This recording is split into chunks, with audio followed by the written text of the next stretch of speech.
क्या रामायण सच में हुई थी या यह सब बस एक मनगढ़ंत कहानियां हैं? इसके ऊपर कई बार चर्चाएं हो चुकी हैं।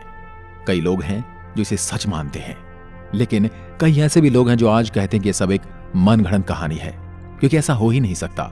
लेकिन आज की वीडियो रामायण को काल्पनिक मानने वालों को हिलाकर रख सकती है।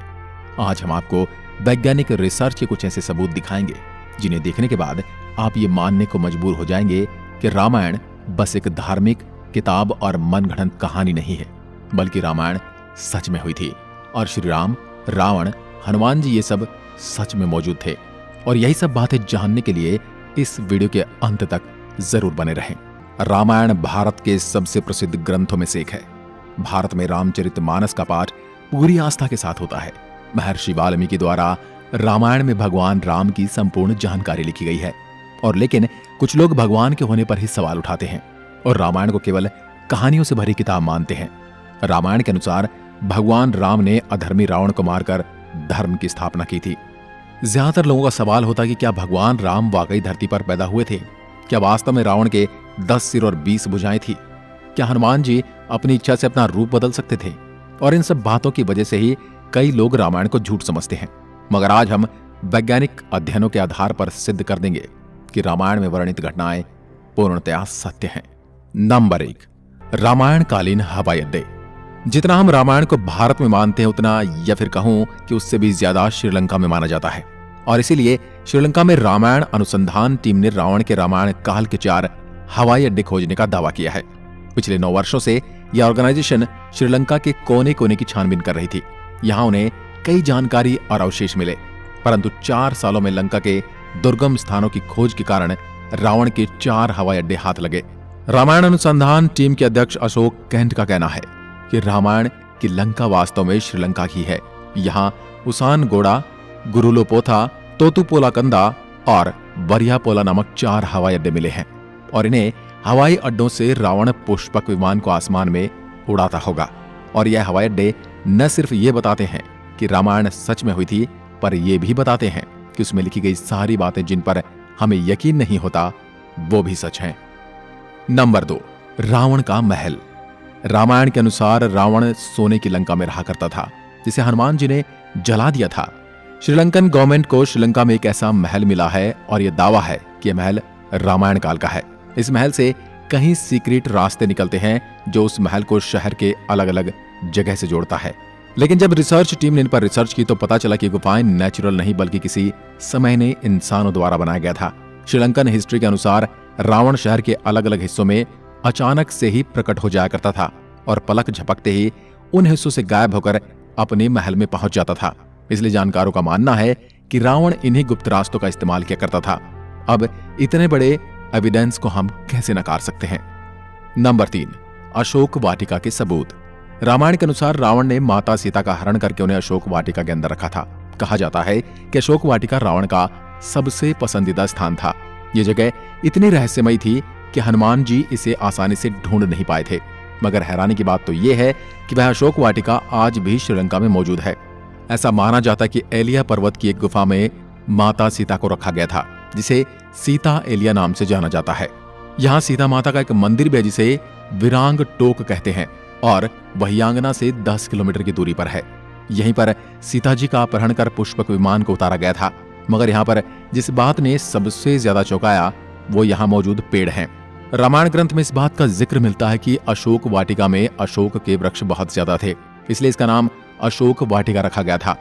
अब जैसा रामायण में इस वाटिका के बारे में कहा गया था, वैसा आज यह गार्डन है, जो कि इसे हम रामायण कालीन एक सबूत मान सकते हैं।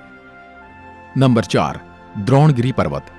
दोस्तों, रामायण में लिखा हुआ है कि युद्ध में जब मेघनाद द्वारा लक्ष्मण जी मूर्छित हो गए थे, उनकी जान बचाने के लिए संजीवनी बूटी की जरूरत पड़ी, जिसके लिए जड़ी बूटी लाने का जिम्मा हनुमान जी को दिया गया था।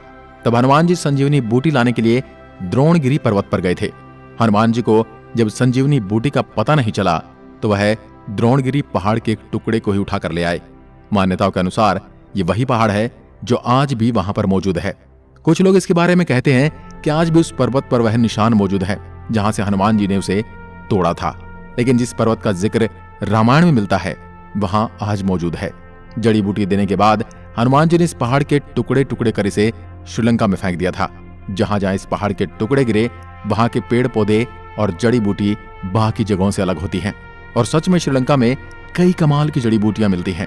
श्रीलंका में हिमालय की जड़ी बूटियों का मिलना इस बात का पर्याप्त सबूत है कि लक्ष्मण जी को संजीवनी देने की घटना पूर्ण रूप से सत्य है, क्योंकि ये जड़ी बूटियों के पौधे उस स्थान पर मिले हैं जहां पर लक्ष्मण जी को संजीवनी दी गई थी, जबकि दूसरे हिस्से में इस प्रकार की कोई जड़ी बूटी नहीं मिलती।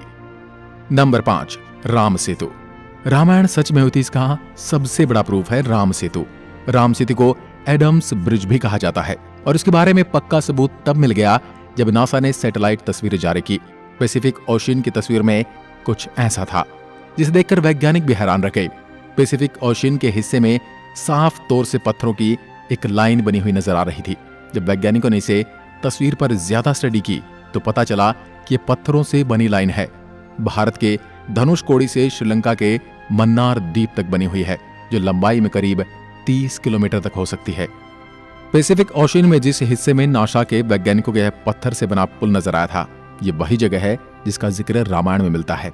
और अमेरिका के एक आर्कियोलॉजिकल रिसर्च टीम ने भी अपने रिसर्च में इस बात का दावा किया था कि तमिलनाडु और श्रीलंका के बीच मौजूद राम सेतु वो असल में एक मैन मेड ब्रिज है, जो कई हजार साल पहले इंसानों ने बनाया था। माना जाता है 15वीं शताब्दी तक यह पैदल पार करने लायक था, लेकिन इतना ज्यादा समय बीत जाने के कारण यह पुल अपने पूर्ण स्वरूप में नहीं रहा। वैज्ञानिक दृष्टिकोण से इस फैक्ट को हम रामायण के एविडेंस के रूप में देख सकते हैं। नंबर 6, सुग्रीव की गुफा। बाली के डर से सुग्रीव जिस गुफा में रुके थे वह गुफा आज भी मौजूद है। रामायण के अनुसार बाली ने दुंदुभी नामक राक्षस को मारकर उसका शरीर कुछ दूर फेंक दिया था। हवा में उड़ते हुए दुंदुभी के खून की कुछ बूंदें मातंग ऋषि के आश्रम के ऊपर गिर गई। ऋषि ने अपने तप के बल से जान लिया कि किसकी हरकत है। फिर क्रोधित ऋषि ने बाली को श्राप दिया था कि कभी भी ऋषि के पर्वत के क्षेत्र में आएगा तो उसकी मृत्यु हो जाएगी।